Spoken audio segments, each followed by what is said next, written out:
We have been looking at convergence of iterative methods for solving linear algebraic equations, and we have made some progress.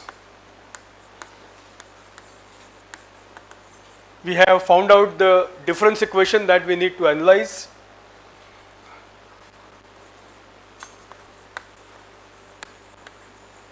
For solving the convergence problem. For solving the convergence problem, we have looked at, so I'll just take a brief review of what we have done. So we have this matrix A, which we write as S minus T. We split this matrix. Well, we wrote this in two ways. One was L plus D plus U, and then using this L, D and U, we formulated two matrices S and T, and then we showed that the iteration scheme, essentially any iteration scheme, Jacobi iteration scheme, Gauss-Seidel iteration scheme, relaxation iteration scheme, it can be written as x k plus 1 is equal to S inverse T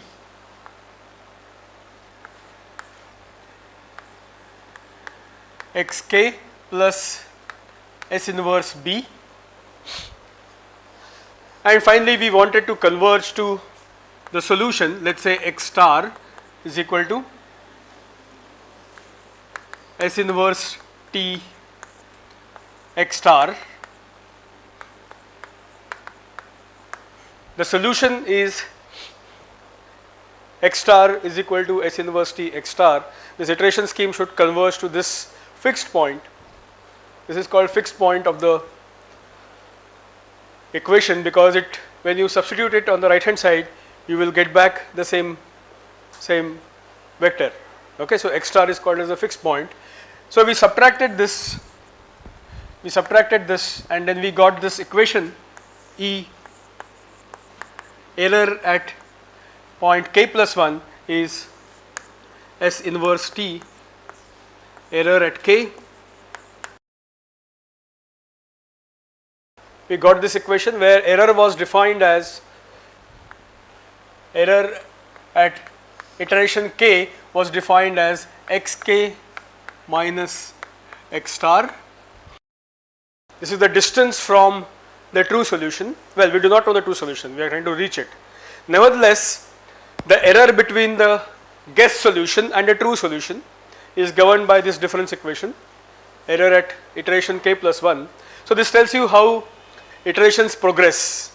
You start with some error, and so we come up with the analysis that E k is nothing but S inverse T raised to k, E at 0, error at 0, initial error. Okay, and what we logically deduced was if S inverse T raised to k, this goes to null matrix as k tends to infinity, then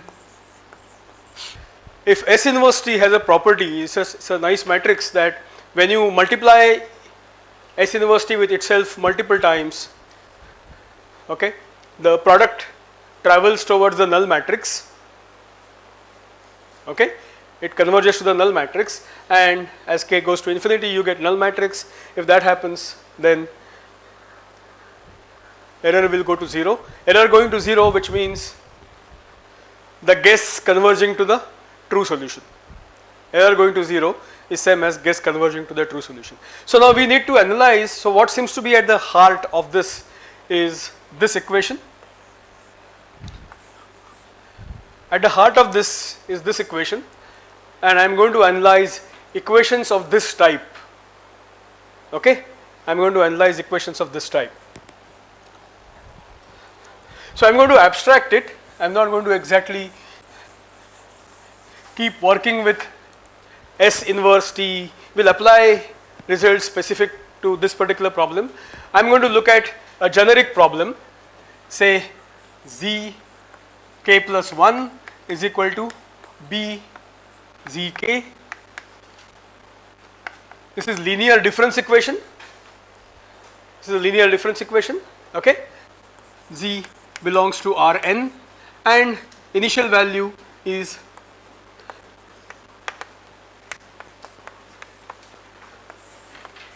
this is the initial condition. So this is my abstract problem. For this, I am going to generally in today's class I am going to analyze behavior of these kind of equations. Okay, this equation, if you notice, this equation is a special class, is a special example of this kind of equations. Okay, I want to analyze. So what do I mean by I want to analyze? I want to come up with a judgment about the behavior of this solution. I want to come up with a judgment about how solution behaves asymptotically as k tends to infinity without requiring to compute. I don't want to actually compute the solution. Okay, if I were to compute the solution and then later realize that it is diverging, converging, I am not interested in that. I want to analyze without having to do explicit computations. Well, you might say this equation, you know, just like I have done there, if you start solving, if you know z0, you can say that z at any point k is nothing but b to power k z0. It's very easy to show that, not a problem. Okay, just apply it multiple times. This is the solution, computational solution. If you know B matrix, if you know Z0, okay, then this is how it will solve. In this particular case, we do not know what is Z0, right here. If you map to this problem, I do not know what is the initial error. If I knew initial error, I knew the solution. Then the problem of doing iterations wouldn't arise. Okay, so I want to analyze this without knowing Z0. Okay, I just want to relate this to properties of matrix B. Okay, if matrix B has certain nice properties, then I can claim that asymptotically this difference equation behaves in a particular way. That's where I want to reach. Okay. Okay, so for the time being, let's forget about this iterative methods. Let's concentrate on this equation and let's start getting insights into what happens. How do I analyze this? Now this is a very, very fundamental equation, linear difference equation. It arises in many forms in computations. It arises in solving real problems, engineering problems, and it's good to get insight into how this behaves. Let's first look at a scalar equation. Okay, and let's see whether the insight that we get from the scalar case, how can we translate that insight into the vector matrix case. Okay, so my first analysis is zk plus 1 is equal to beta zk, where z belongs to R. Beta is a real number. Okay, beta is a real number, and this is my difference equation. I am starting from my initial condition corresponds to some z0. Well, you can very easily show that zk is equal to at iteration k, this will be beta to power k z. It's very, very easy to show. Repeated use of this equation. Okay, you can get this, isn't it? It's very easy. Okay, I want to talk about how zk behaves as k goes to infinity. Will it depend upon beta or will it depend upon z0? It will depend only on beta. Will it depend upon z0? Why? I need support for that. Why should it depend only on? So suppose z0 is very large. Will it matter? What really matters? What is changing with k? Z0 is not changing with k. What is changing with k is beta to power k. Okay. Well, if I say that mod beta is strictly less than 1, suppose you have this additional information. Okay. Then what will happen is, if so, one case is mod beta is strictly less than 1. In that case, beta to power k goes to 0 as k goes to infinity.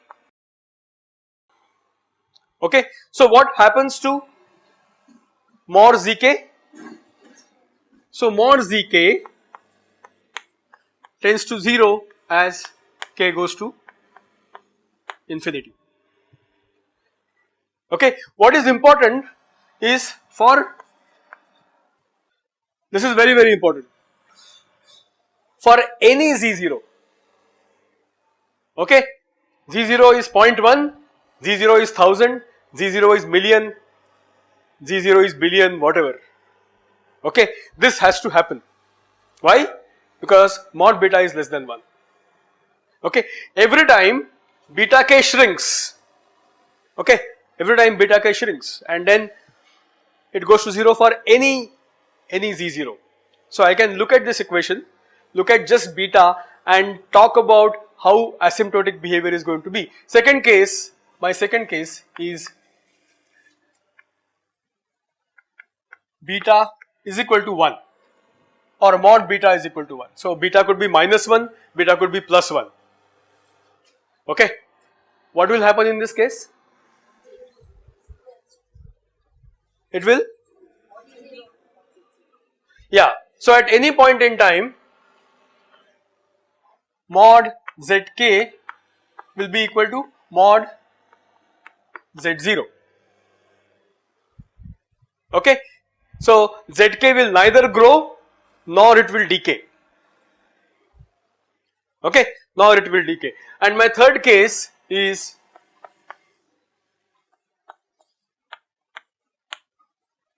mod beta is greater than 1. What happens here? It will go to infinity, whatever is z0. See, that is another important thing, that even if I start, see, again this is very, very important. For any z0, even if I start with z0 to be 10 to the power -10, okay, after some time this equation will actually diverge. Okay, zk will go to infinity. Even if you start with z0, which is a small number, okay, your equation is not going to converge to a small number just because you are starting from small number. Same thing is here. Even if you start from a very large number, come what may, if mod beta is less than 1, okay, zk is going to go to 0 after some time. If mod beta is greater than 1, even if it is slightly greater than 1, even if it is 1.0001, okay, it might take longer time to go to infinity, but it will go to infinity. As k goes to infinity, beta to the power k will go to infinity when mod beta is greater than 1, and the solution will what we say is that the solution will diverge.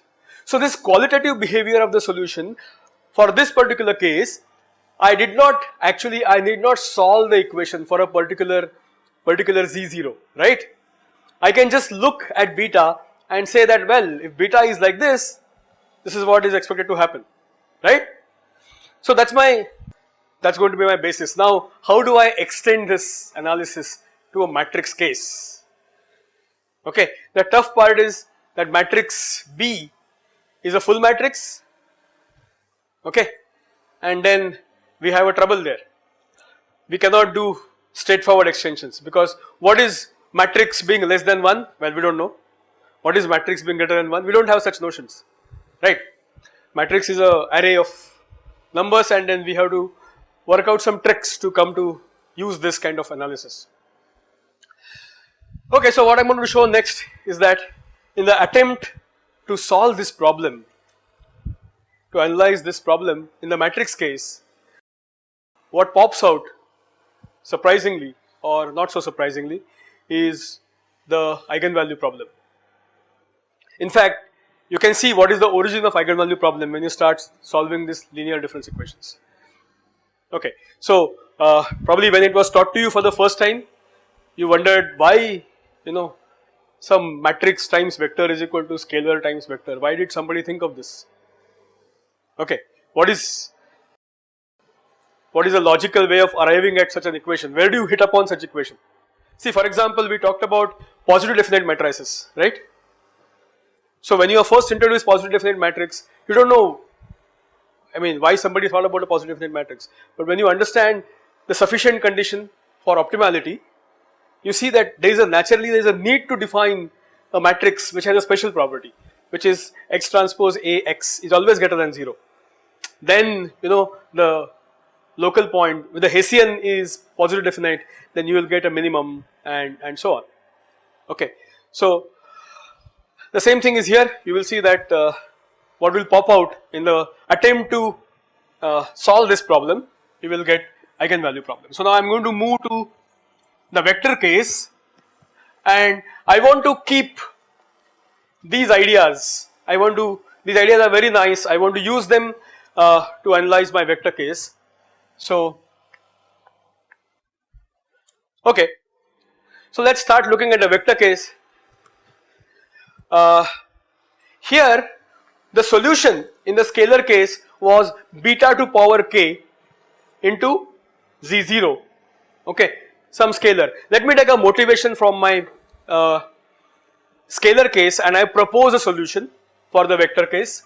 So my problem now is z k plus 1 is equal to b z k, and I am proposing a solution. I am proposing a solution z to power, not z, at kth iteration is some lambda, some scalar to power k. I am just taking motivation from the scalar case. I don't know what lambda is right now.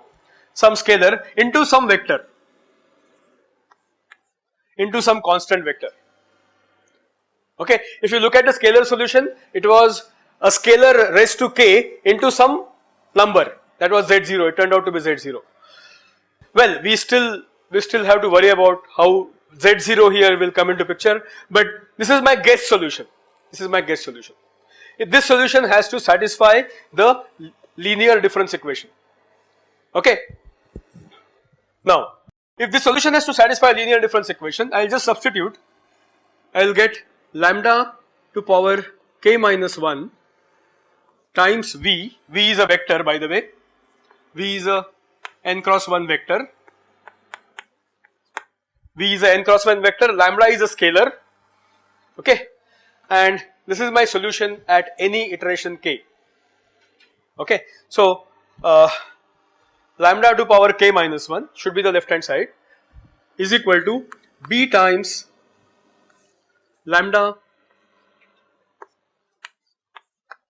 You agree with me? Just see, look at this.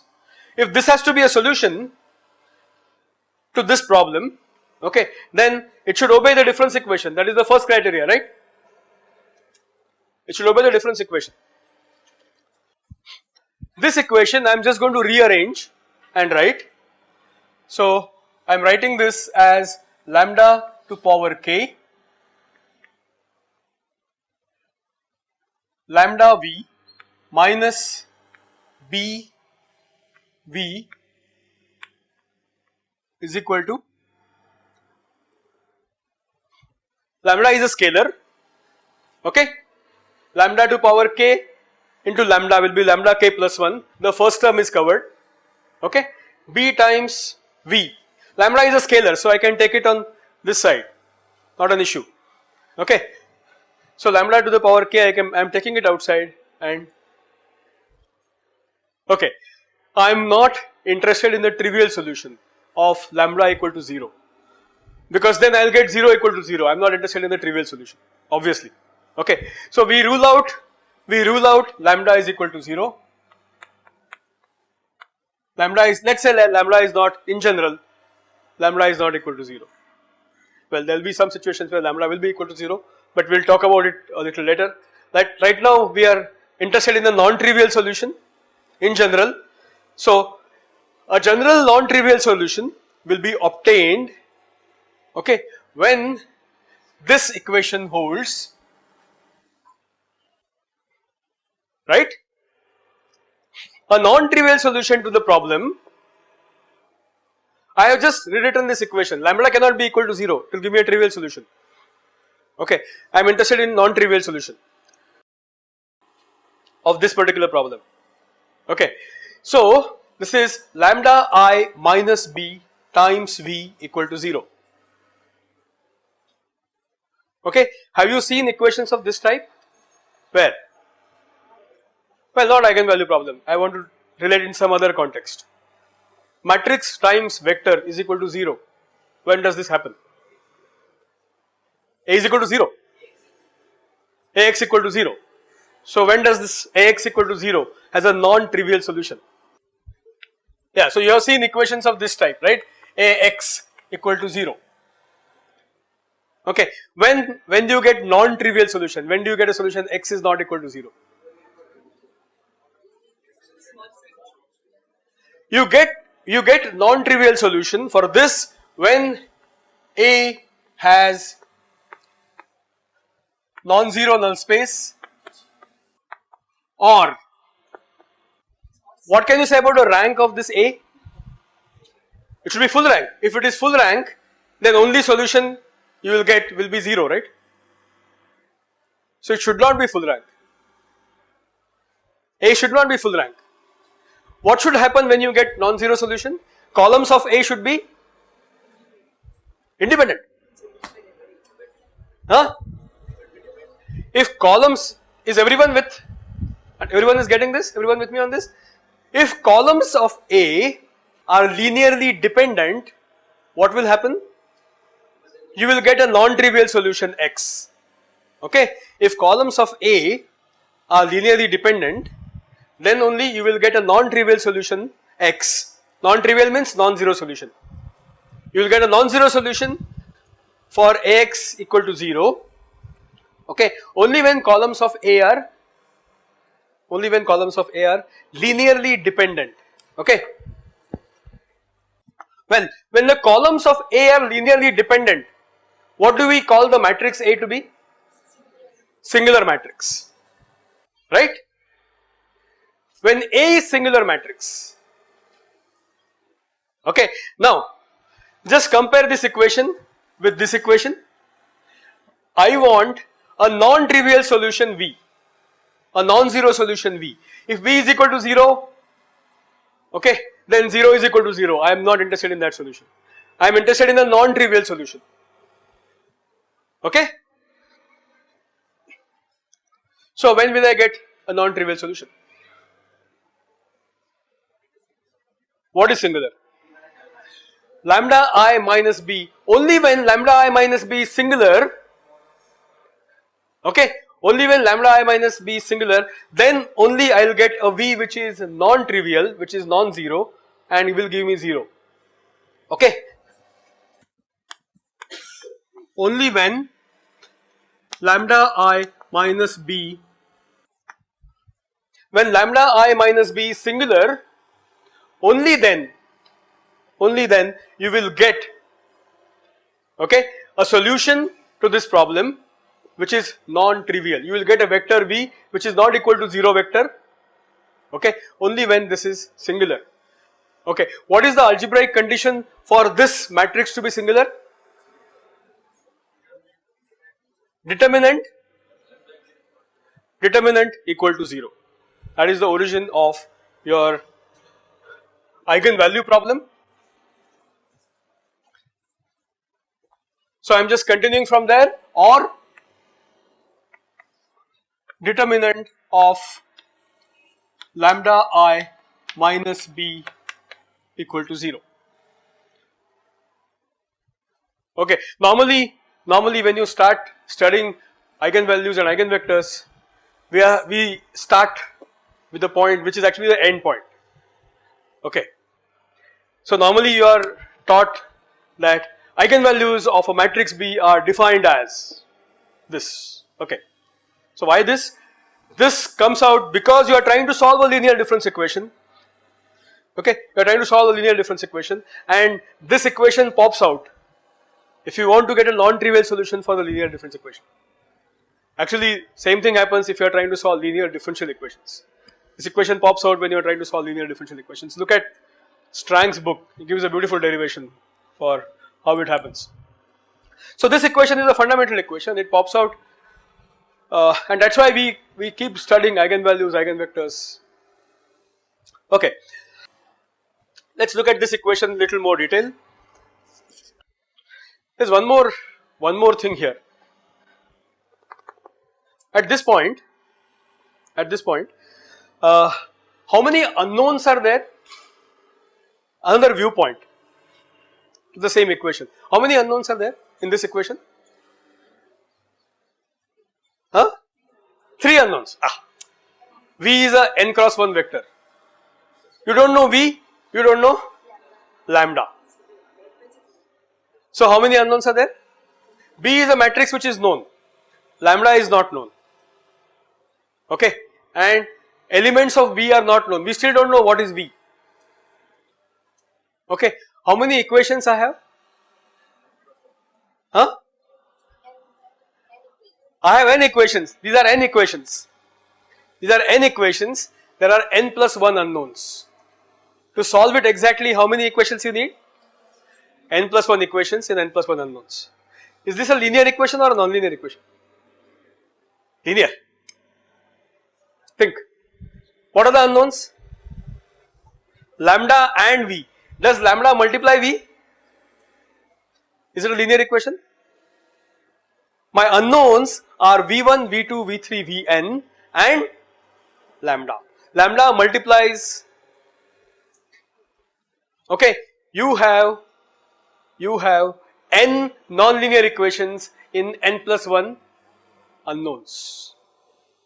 Okay, you have n non-linear equations in n plus 1 unknowns. Okay, and you need to solve it.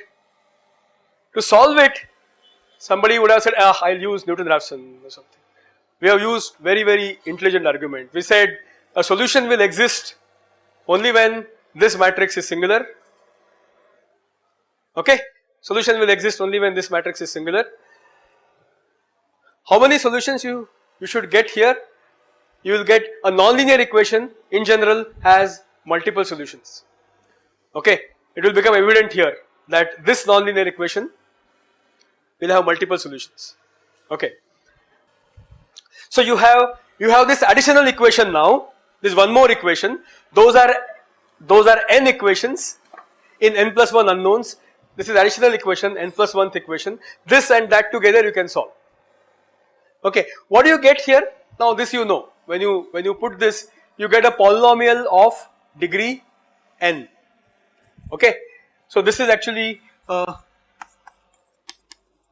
it's a polynomial of degree n, and this has roots lambda 1, lambda 2, lambda 3, right?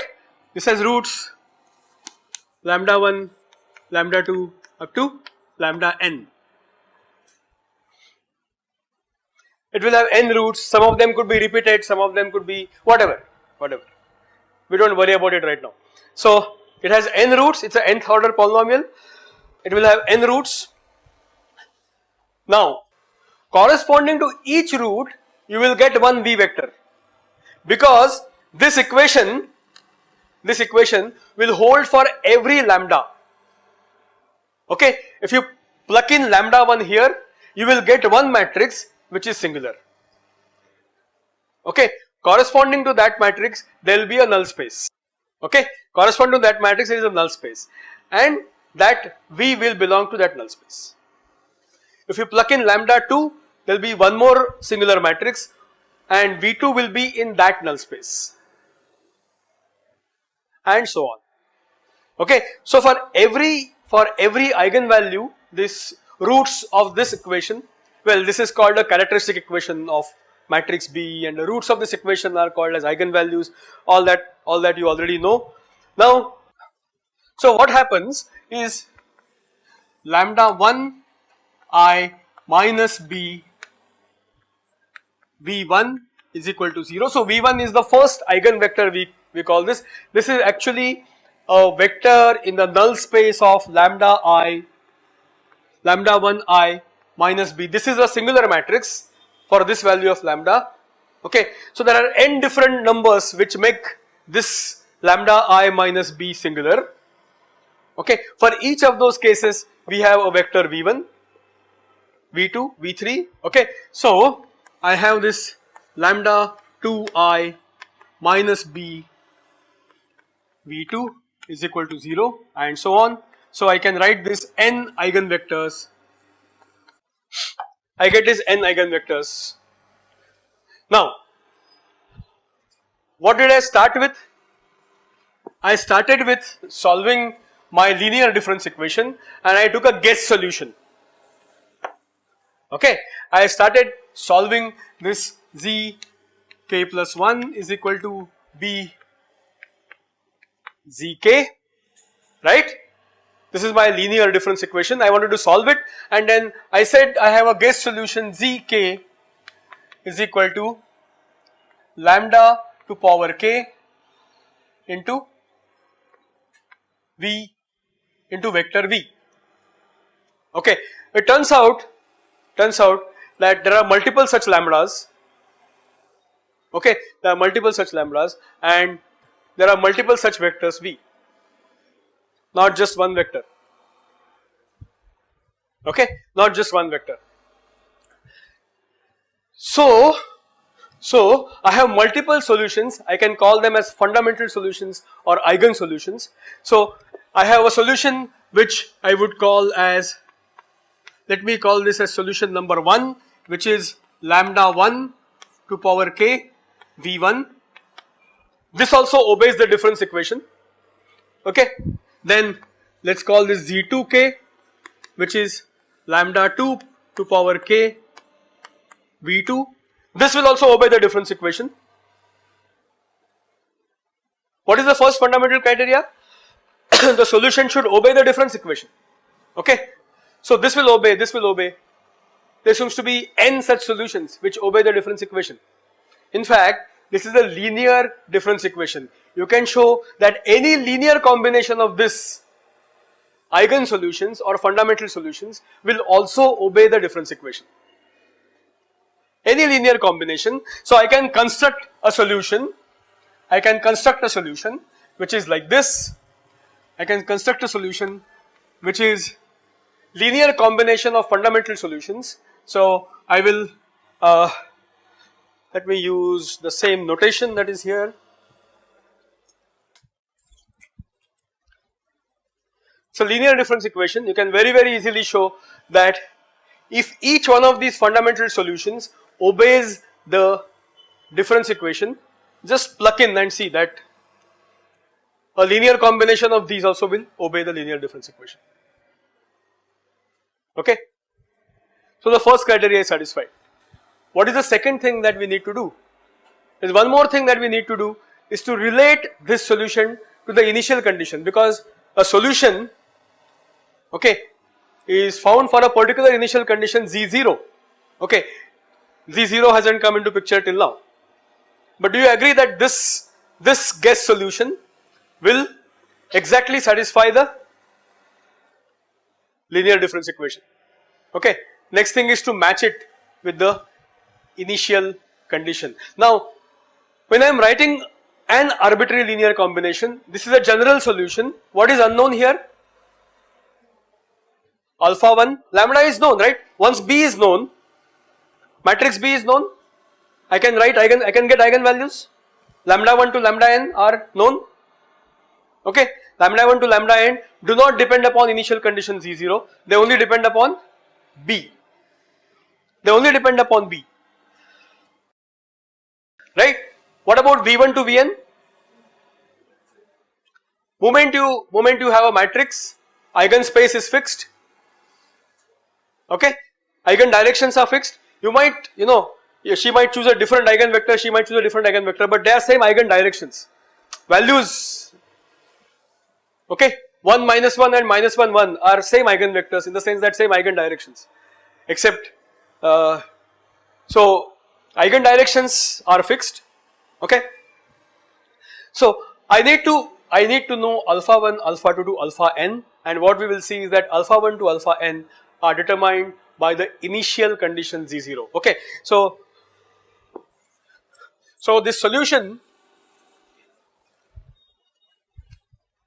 is z0. If this has to be a solution, okay, then z0 should be equal to alpha 1, okay, alpha 1 v1 plus alpha 2 v2 alpha n vn. Okay, everyone with me on this? I am just going to write this as v1 v2 vn alpha 1 to alpha n. This is the first column, this is the second column. These are all vectors, right? These are our column vectors. I am just putting them next to each other, forming a matrix. Okay, let's for the time being assume that eigenvectors are linearly independent. Eigenvectors are linearly independent. Let's assume for the time being a simplified case. So this matrix, this is a n cross n matrix. Each one of them is a n cross 1 vector. Eigenvector is n cross 1 vector. N of them are placed next to each other. This is a n cross n matrix. Okay, and this alpha 1 to alpha n. So you have to solve. You know z0. When you are solving the linear difference equation, I know the initial condition. I know z0, right? So it turns out that alpha 1 to alpha n are determined by the initial condition, that is, so you have to solve this equation, psi times is equal to z0, okay, or I could rewrite this as if eigenvalues of, or if eigenvectors are linearly independent, I can simply write psi inverse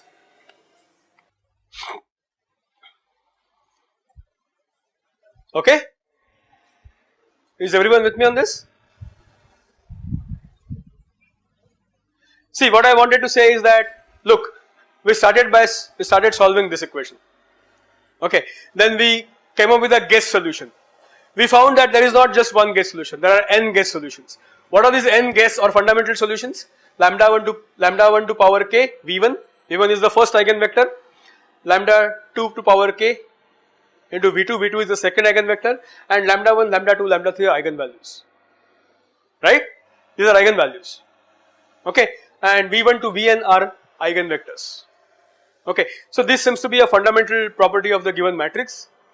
If I give you a matrix for any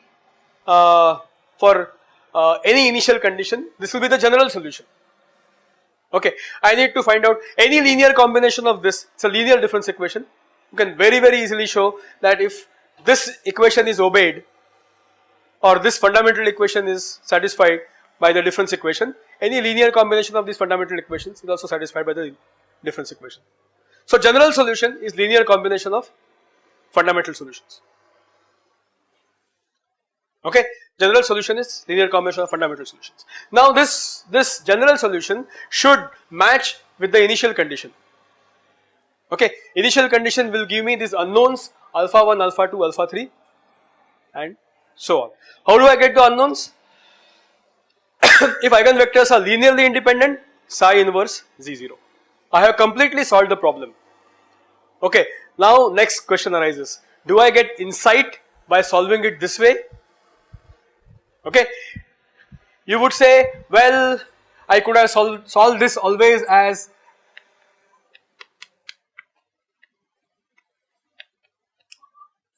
I know that this is the solution. I know this is the solution. What do I gain by writing it in such a complex way? Okay, that's what I want to come to now, that how does it relate to the analysis of this equation. Now let me see how do we translate the wisdom that we gain from scalar case to the vector case. Okay, this actually equation helps us in many ways than b to the power k, because it gives you insight into what is happening internally. First of all, if you look carefully here, I have written the solution, a general solution of this problem as linear combination of some fixed vectors. Do you see this? I am saying any solution, for any z0, the solution is given by this. Okay, lambdas are fixed. Movement you give me B matrix, lambdas get fixed, eigenvalues get fixed, eigen directions are fixed, so V1 to Vn is determined. Okay, so what is specific to initial condition is only alpha 1, alpha 2. How you combine the fundamental solutions is the only difference, right? How do you create that linear combination is the only difference. Otherwise, the solution always behaves according to this. Is that clear?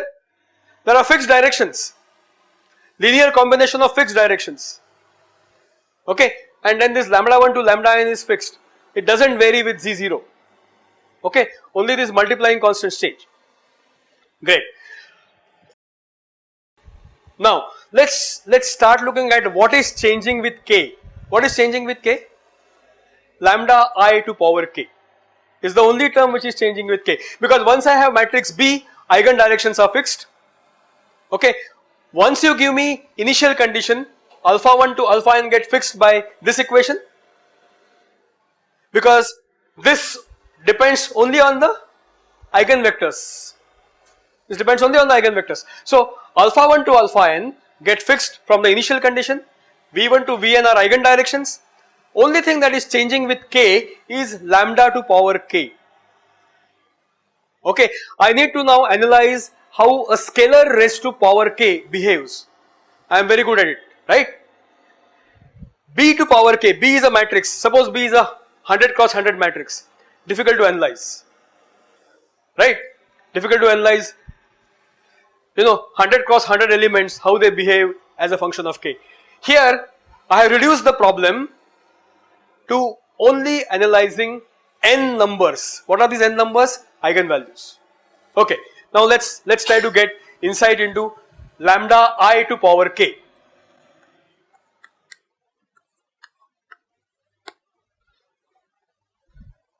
How does lambda I to power k behave? Can you tell me something?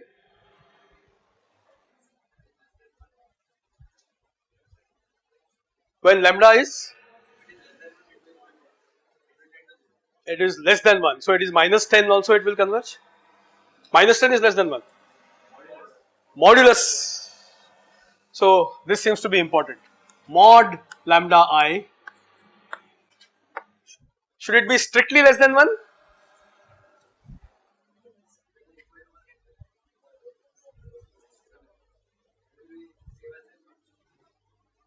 If it is equal to 1, then you have trouble, right? So let's look at different cases. Okay. So my case 1, which is analogous to the scalar case, is mod lambda I is strictly less than 1 for all k, all I equal to 1 to n. This is my first case. All eigenvalues are such. Well, there is one more additional thing that crops in here, which is different from the linear scalar case. Eigenvalues need not be always real. Eigenvalues can be complex.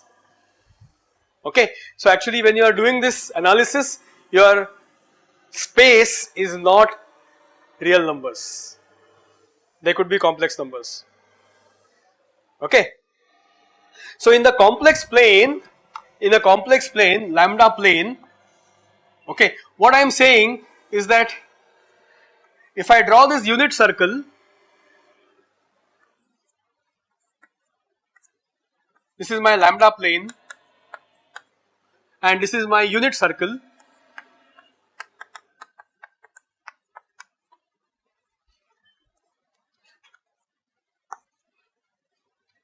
This is imaginary, this is real, this is imaginary axis, this is real axis. Okay, what I am saying is that if all eigenvalues of B are strictly inside the unit circle, whatever is the matrix, 100 cross 100, 10,000 cross 10,000 or 5 cross 5. If all eigenvalues are strictly inside the unit circle, okay, go back and look here. If all eigenvalues are strictly less than unit circle, are inside the unit circle, what will happen to mod zk? What will happen to mod zk?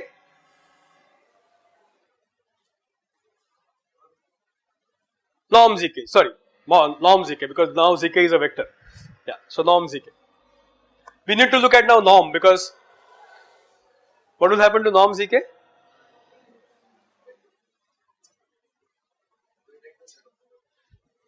Well, you have to do the proper analysis. So norm zk will be norm alpha 1 lambda 1 to power k v1 plus alpha n lambda n to power k vn, which is less than or equal to alpha 1 mod alpha 1 mod lambda 1 to power k norm v1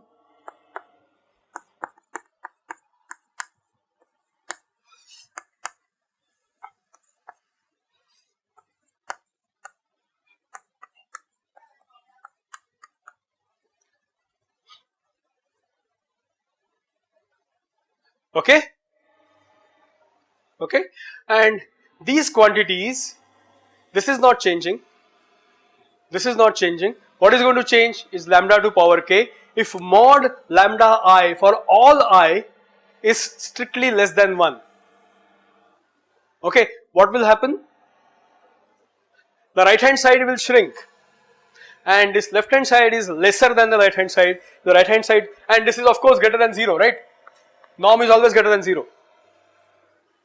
Norm is always greater than 0. So if right hand side shrinks as k goes to infinity, okay, then the left hand side also will shrink, okay. So this will go to 0 because this will go to 0 because mod lambda I is, okay. Now my next case, so if all eigenvalues are inside unit circle, why unit circle? Eigenvalues are complex numbers, okay. If all eigenvalues are inside unit circle, there is one more step where you should show that this is less than or equal to mod lambda I raised to k and so on. So I have skipped one small step in between, but you can do that, it's not difficult. Okay, what if even if one eigenvalue doesn't obey this, if you know there are 100 eigenvalues, 99 of them are inside unit circle, one of them is on the unit circle, what will happen? If one eigenvalue, say the last eigenvalue is on the unit circle, what will happen?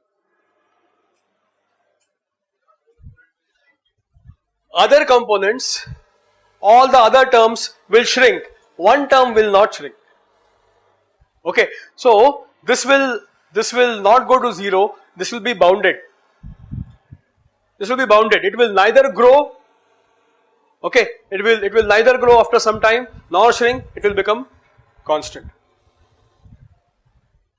okay. The bound, it is bounded above and it is bounded below because this is between 0 and some value. Even if one of them is on the unit circle, so it doesn't help me if the eigenvalue is lying on the unit circle somewhere.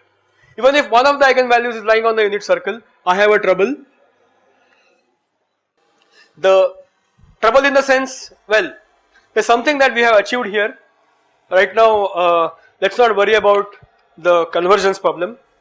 What we have achieved is that just looking at the eigenvalues, I can tell you how the difference equation is going to behave, right? I can talk about the qualitative behavior of the difference equation by knowing relative position of the eigenvalue in the complex plane, whether it is inside unit circle, whether it is outside unit circle, whether it is on the unit circle. What if one eigenvalue is outside unit circle? You know, effect of other eigenvalues will go to 0, but that one eigenvalue will keep growing, okay, and zk will go to infinity come what may. See this fact that for any initial condition, it's what I want to emphasize. See, this analysis tells us how the solution will behave for any initial condition. So initial conditions will only determine alpha 1 to alpha n. Even if one of them is on the unit circle, then and remaining are inside unit circle, then the solution will be bounded as co goes to infinity. It will not go to 0. Okay, and if even one of them, even if one eigenvalue is outside the unit circle, okay, I am guaranteed. So I can just look at the eigenvalues. So my second case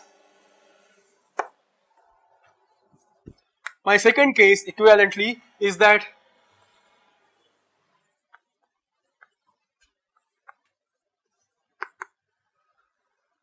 some eigenvalues are strictly less than 1, remainings are on the unit circle. Okay, all that I can say is that is bounded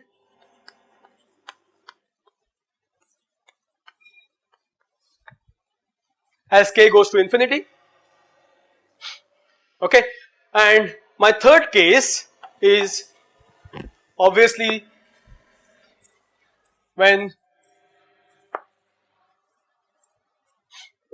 some eigenvalues are such that lambda I, mod lambda I is strictly greater than 1.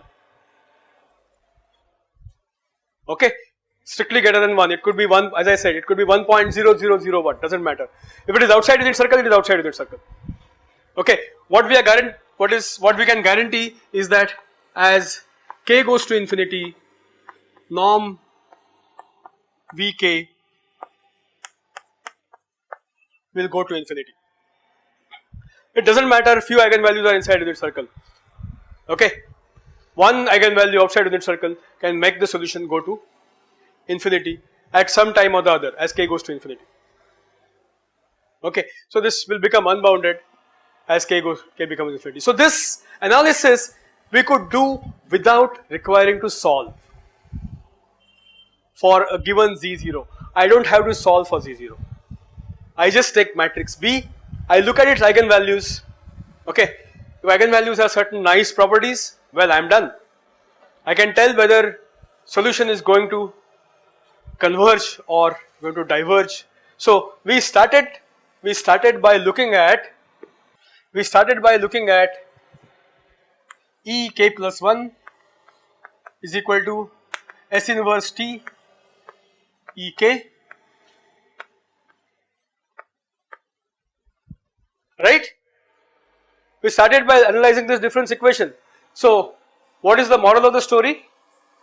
Eigenvalues of S inverse T should be strictly inside unit circle. I should choose A is equal to S minus T. I should choose this split in such a way that eigenvalues of S inverse T should be strictly inside the unit circle. If that happens, okay, I am guaranteed that convergence will occur. Okay, wherever I start from an absurd initial guess. My iterations will converge to the solution.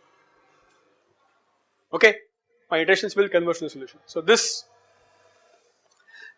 is the key. Now we'll start developing further because well, you might say you are transferring the problem from one difficult problem to other difficult problem. If you have a 1000 cross 1000 matrix, finding out eigenvalues is also equally tough problem. Okay, finding out eigenvalues is not a joke. You have to solve a polynomial of order 1000, and then, well, MATLAB can do it, but there is a limit. The matrix size starts growing, it also will hit into a, it's not a trivial problem to get eigenvalues. So we have a nice analysis, but still we have a problem because this still needs a lot of computations. Okay, instead of doing eigenvalues, you could have even solved for your z0 and tried to see how the solution is behaving. Okay, so this is, so is there something else, some other properties I can use? Yeah, so we will look at that in our next lecture.